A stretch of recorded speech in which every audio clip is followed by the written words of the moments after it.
Muchas gracias por seguir en Radio Eleuteria y lo vuelvo a repetir, el día de hoy vamos a tratar el tema del concepto de lo trágico y la definición de la tragedia aportada por el mismo Aristóteles, y para esto nos vamos a basar justamente en la poética de Aristóteles, este texto que de antigüedad tiene más de 2000 años y que bueno, es un texto fragmentado. Si alguien ha tenido la oportunidad de leer El nombre de la rosa de Humberto Eco, se dará cuenta de que la poética de Aristóteles le falta una parte. La poética contiene la parte que corresponde a la tragedia, pero la parte que corresponde a la comedia se ha extraviado, y justamente de eso trata el texto de la novela, justamente de Humberto Eco, de esa parte que se ha extraviado y que, bueno, en la dinámica de la novela de Eco, eh, está en posesión de unos monjes. Y bueno, ahí son todas las aventuras de Guillermo de Baskerville junto con su amigo.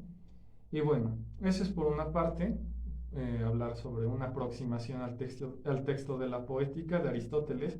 Solamente se conserva la parte que corresponde a la tragedia. Ahora bien, es un texto que sigue muy vigente, mucho, muy vigente, y se podría decir que Aristóteles es el primer formalista con respecto a la crítica y a la teoría literaria, porque él da una serie de normativas de cómo debe ser un- una obra dramática de calidad y belleza. Ahora bien, como vamos a darnos cuenta alrededor de este programa, a lo largo de este programa, es que Aristóteles da más importancia a la forma de una obra más que a su contenido y al mensaje que transmite. Sin embargo, eso no significa que el contenido y el mensaje, lo que se conoce como dianoia en griego, sea irrelevante. No. Lo que plantea Aristóteles es que a través de una forma correcta de una obra artística, el contenido y el mensaje cobran relevancia. Si una obra literaria, en este caso una obra dramática como sería una tragedia, si no tiene una forma correcta de ser representada o de ser escrita, tanto su contenido como su mensaje son irrelevantes. Es decir, lo que hace a una obra literaria de calidad es justamente la forma que adquiere, que le da el escritor.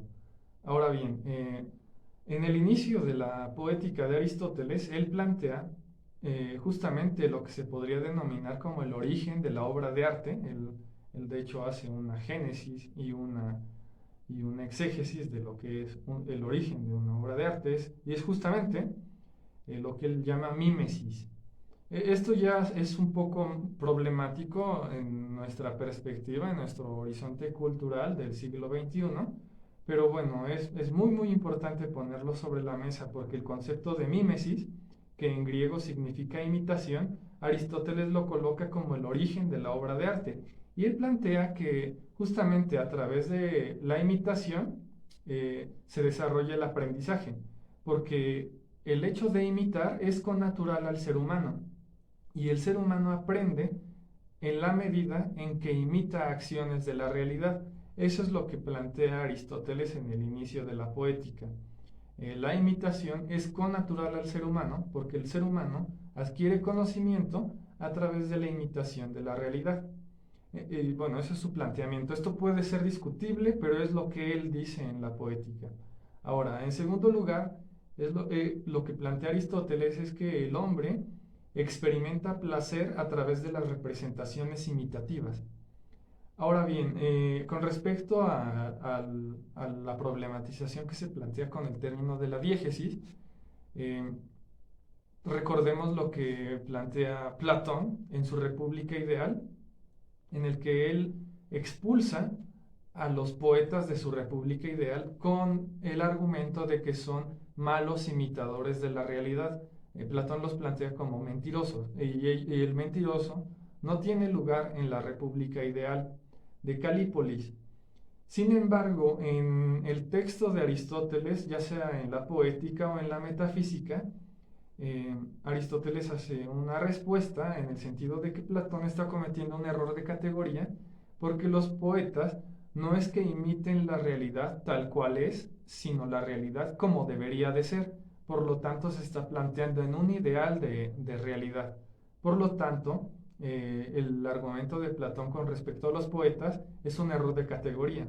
Ahora, si nosotros contrastamos el concepto que tiene Aristóteles con respecto a la mímesis, nos vamos a dar cuenta que es muy semejante al concepto que nosotros tenemos actualmente de la diégesis.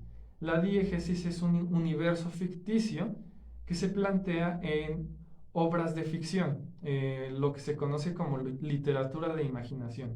Es un universo autónomo al de nuestra realidad. Por lo tanto, nosotros al hablar de la mímesis en Aristóteles, estamos hablando realmente de la diégesis que nosotros conocemos actualmente en los estudios literarios. Ahora bien, ya que planteamos esto, está justamente la definición de la tragedia que aporta Aristóteles. Bueno, la definición de tragedia que él aporta dice de esta manera: la tragedia es imitación de acciones de hombres esforzados que a través de un lenguaje solemne y a través de la representación y no de la narración se llega al efecto catártico. Esto quiere decir que la tragedia es imitación de acciones de hombres esforzados. Esto quiere decir que esos hombres esforzados son diferentes al común de los hombres. Si nosotros leemos las 7 tragedias de Esquilo, de Sófocles o las 19 tragedias de Eurípides, vamos a advertir que los héroes trágicos, es decir, los protagonistas, son hombres superiores en el sentido aristocrático o incluso en el sentido natural. Por un lado, son reyes, son príncipes o son semidioses. Es decir, con respecto a este concepto de hombres esforzados, Aristóteles quiere decir que son hombres superiores al resto en cuestión social o en cuestión natural. Natural en el sentido de que pueden ser descendientes de dioses. Por lo tanto, esto tiene que ver mucho con la peripecia, que es el cambio de fortuna, eh, que se relaciona mucho con esta definición principal que da Aristóteles con respecto a la definición de la tragedia. Ahora, el lenguaje solemne tiene que ver con un elemento del texto dramático que es la lexis. ¿Cuál es cuál es el lenguaje de la tragedia? Ahora, lo que dice posteriormente, que es a través de la representación y no de la narración que se llega al efecto catártico. Esto quiere decir que, bueno, en primer lugar, un texto dramático es un texto que se escribe y que está destinado para su representación. Es decir, debe de haber un espectáculo, lo que es un elemento del texto dramático, que es el opsis. La opsis es la representación visual del texto. Y es decir, todo aquello que se representa y que no se narre es lo que ayuda al efecto catártico. El efecto catártico es la purificación de las pasiones en el espectador. Esto lo voy a explicar un poco más adelante. Ahora bien, con respecto a esta definición que aporta Aristóteles con respecto a la tragedia, él también hace una diferenciación entre tragedia y epopeya. Recordemos que, bueno, la epopeya fue anterior a lo que es el drama. Tenemos un testimonio que es la Ilíada y la Odisea, que son pues justamente lo que es una epopeya. Y las diferencias que plantea Aristóteles, bueno, primero habla de una semejanza, que tanto en la epopeya como en la tragedia existen héroes que son diferentes al resto de los hombres. Es decir, Aquiles no es un ser humano ordinario, es un semidios.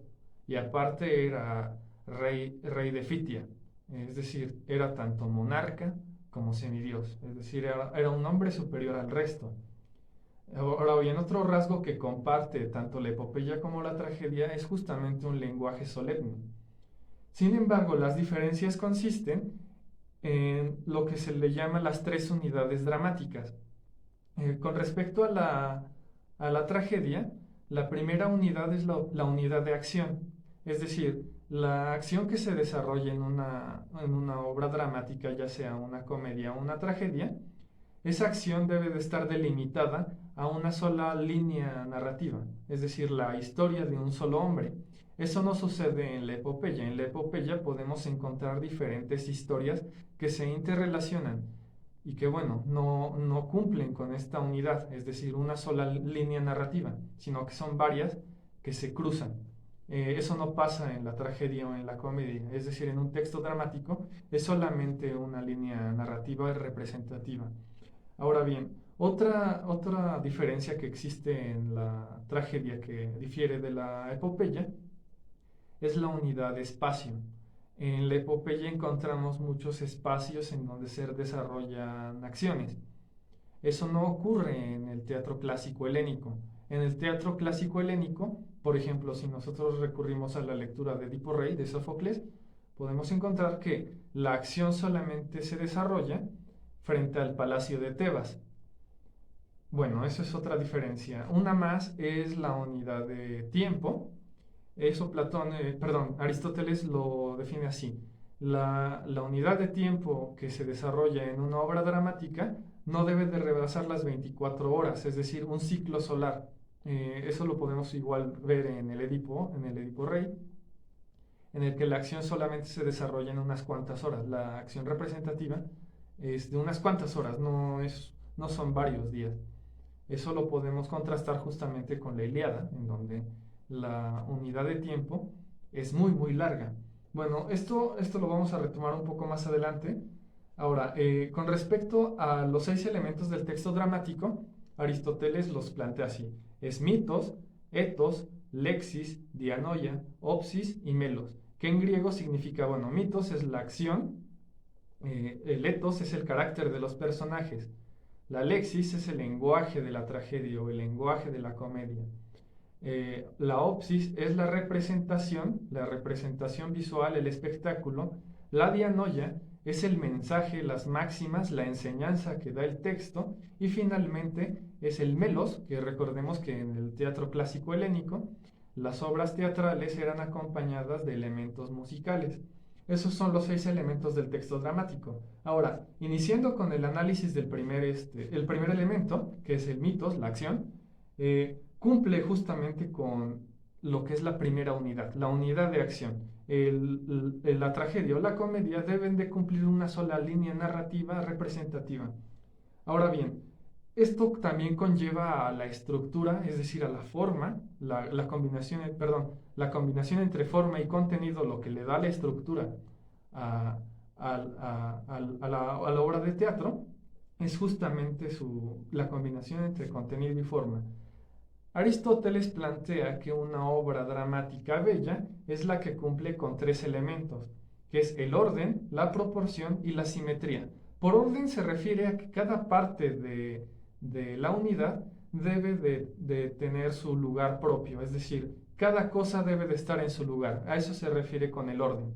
Cada elemento debe de estar en el lugar que le corresponde.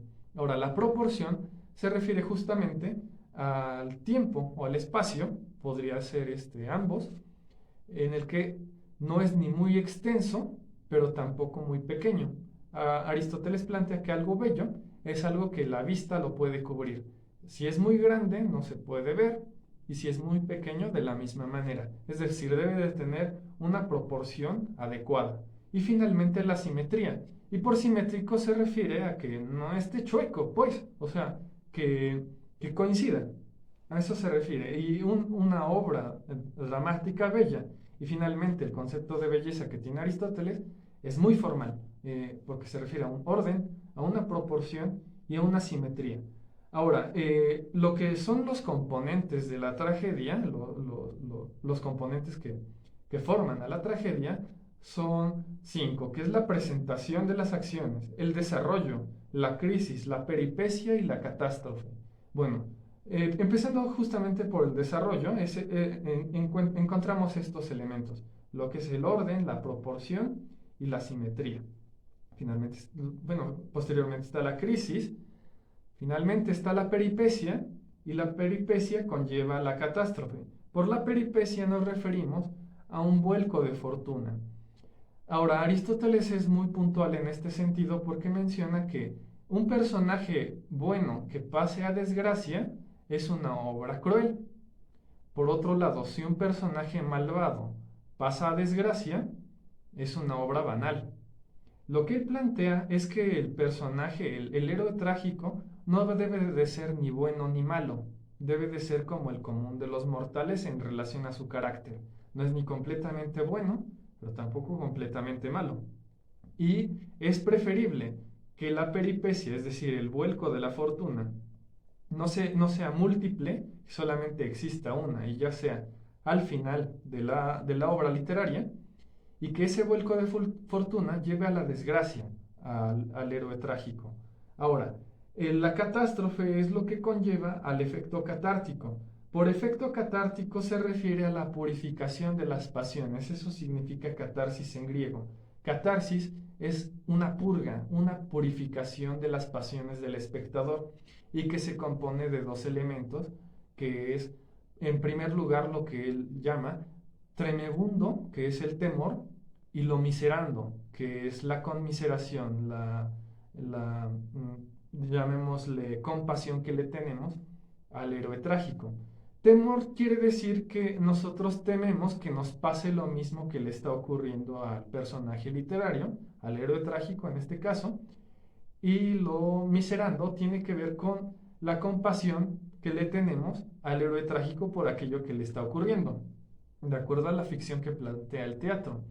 Eso tiene que ver con el efecto catártico, es el efecto de la tragedia, a diferencia de la comedia, que su efecto es la risa.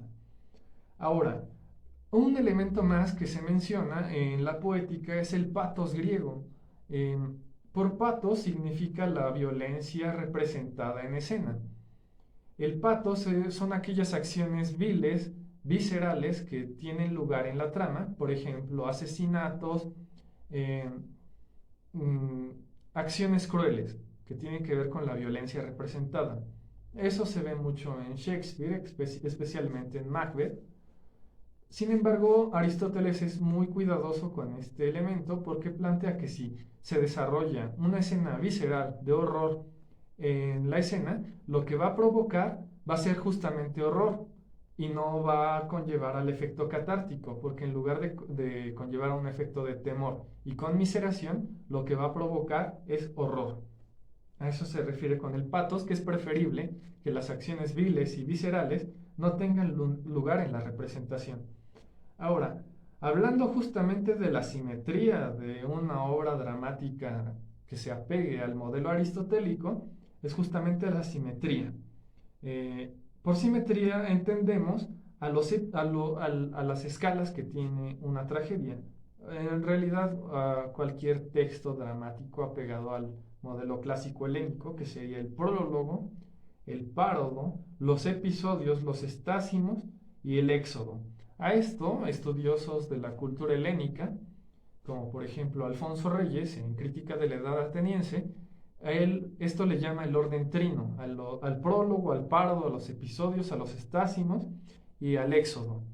Ahora bien, otros elementos del texto dramático que es importante mencionar es justamente la anagnórisis y la peripecia. Esto yo lo habíamos mencionado en el programa antepasado, que anagnórisis es justamente el reconocimiento entre personajes y el reconocimiento que tiene lugar en el espectador con respecto a la trama que se le presenta. Perdón por hablar tan rápido, pero realmente esa es la definición. El reconocimiento, así se puede definir la anagnórisis. Ahora, Aristóteles, igual siguiendo su línea en la poética, que es muy normativa, él presenta 6 formas de anagnórisis. La primera de ellas es por señales exteriores, como podemos encontrar el ejemplo de Odiseo cuando llega a Ítaca y una de sus sirvientas lo reconoce por una herida en la pierna. Ahora, también existe otro tipo de anagnórisis, otro tipo de reconocimiento que es por artificio del poeta, que va muy relacionado con lo que Aristóteles llama Deux ex machina, de acuerdo a la traducción en latín, que es el dios que baja a través de la máquina. Otra forma de anagnórisis, perdón por la pronunciación, otra forma de anagnórisis es por el recuerdo.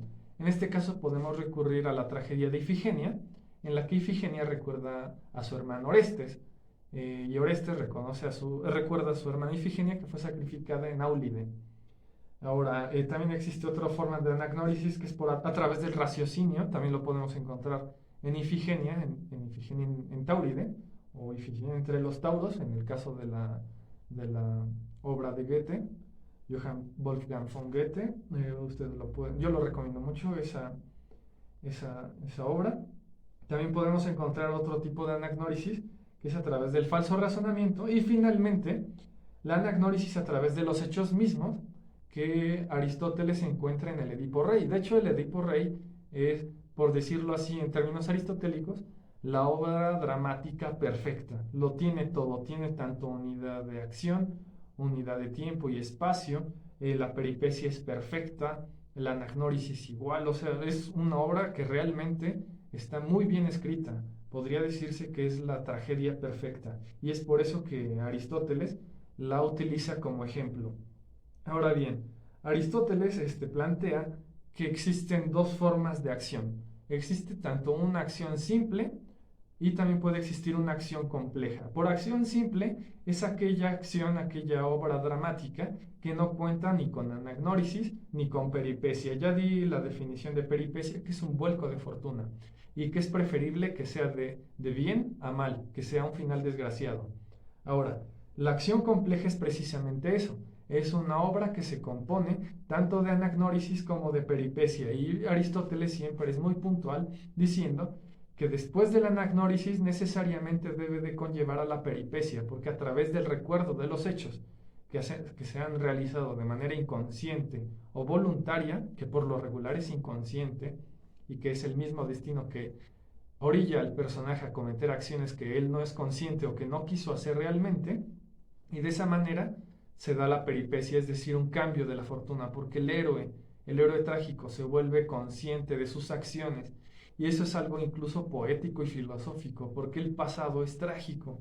El pasado siempre es trágico porque no lo podemos cambiar, y si nosotros somos conscientes de nuestro pasado, de aquello que no conocíamos y que sabemos que nos ha llevado a la desgracia, eso es justamente la esencia de lo trágico. Según Aristóteles, es algo muy bello, poético y filosófico, es un regalo que nos ha hecho la cultura helénica, este concepto de lo trágico, que bueno, más adelante voy a hablar de ello. Ahora bien, eh, con respecto al segundo elemento del texto dramático es justamente el etos. El etos tiene que ver con el carácter de los personajes, y en este sentido, en la poética se habla de que los personajes son complejos, es decir, son redondos, no son chatos como en otro tipo de obras, como podría ser una comedia. En la comedia el personaje es chato, es decir, es lineal, porque su forma de ser es predecible. Por ejemplo, en Tartufo de Molière, Tartufo justamente es un hipócrita, y él siempre es un hipócrita, es decir, no tiene cambios en su carácter.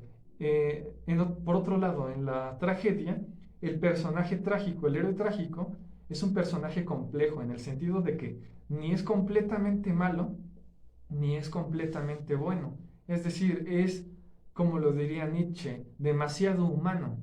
Ahora bien, por personajes complejos, Aristóteles, lo vuelvo a repetir, es un filósofo muy normativo, y él plantea que el personaje trágico debe ser apropiado, semejante y constante.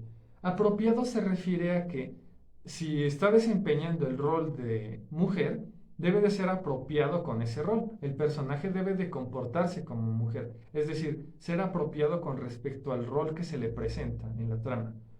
Por semejante, y esto recordemos que en las tragedias griegas, el teatro clásico helénico, va muy de la mano con la mitología. Ahora bien, por semejante se refiere a que el personaje debe apegarse al modelo tradicional. Si Aquiles se presenta en la Ilíada y en la mitología helénica como un hombre muy valiente, bueno, en la obra que se desarrolla, el personaje debe de ser semejante con el modelo tradicional de Aquiles.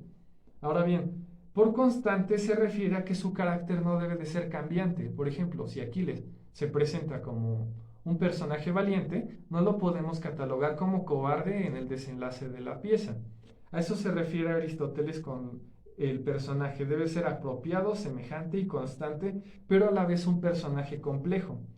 Bueno, en el corte vamos a hablar justamente de las siguientes características que respecta a lo que es la ibris y a la amartía.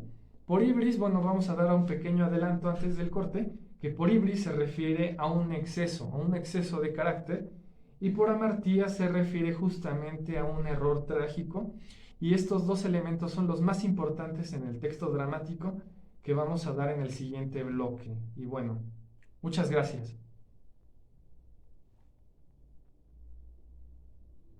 Muchas gracias por seguir en Radio Eleuteria. Y finalmente, en estos 5 minutos que restan del programa, voy a dar una conclusión con respecto a la poética de Aristóteles, el concepto de lo trágico y la tragedia.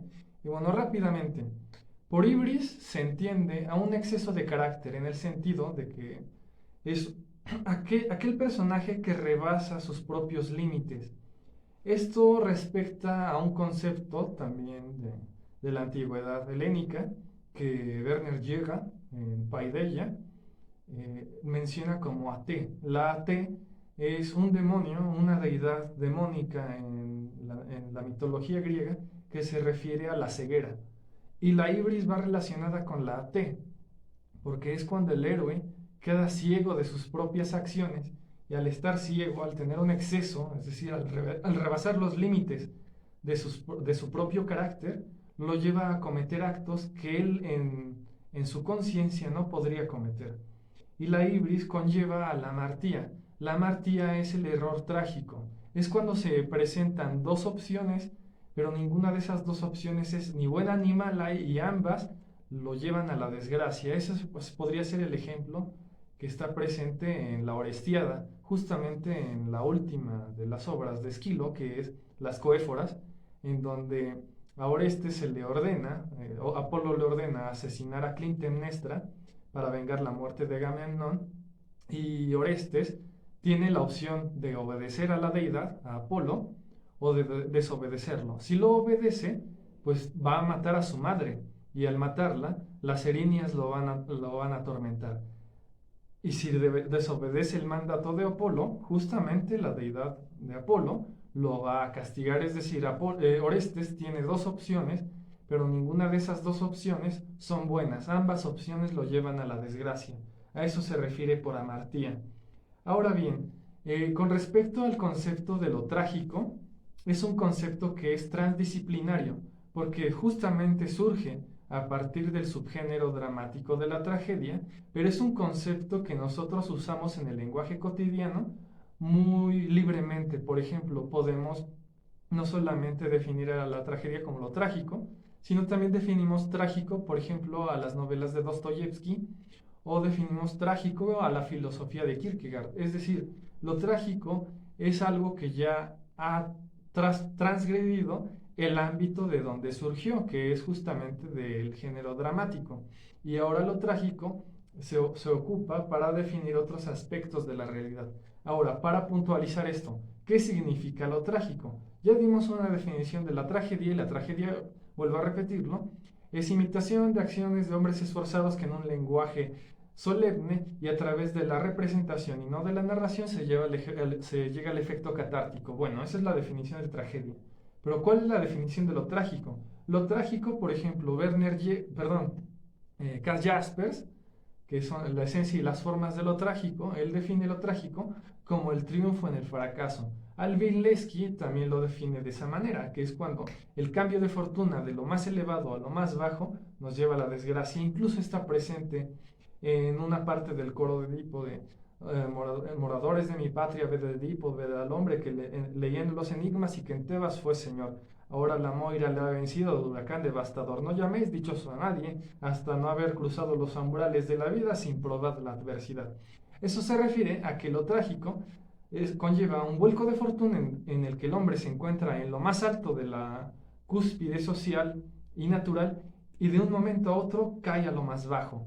Ahora bien, lo trágico se puede definir como el enfrentamiento de un ser humano frente a un poder superior a él. En el teatro clásico helénico es el hombre frente a un dios.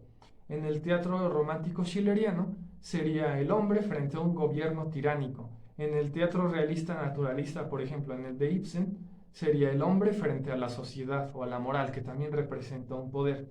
Y en el caso de Rodolfo Sigli, retomando el programa antepasado, sería el hombre frente a la verdad, porque también la verdad es una fuerza superior al hombre que bueno, finalmente también lo trágico tiene sus propias características, y es cuando el hombre que se enfrenta a ese poder es consciente de que va a perder ante él, pero aún así se enfrenta. Es por eso que Karl Jaspers define lo trágico como el triunfo en el fracaso, como aquel hombre que aún sabiendo que va a perder, se enfrenta a un poder bestial. Y eso tiene que ver con lo sublime de Kant. En otro programa retomaremos estos conceptos.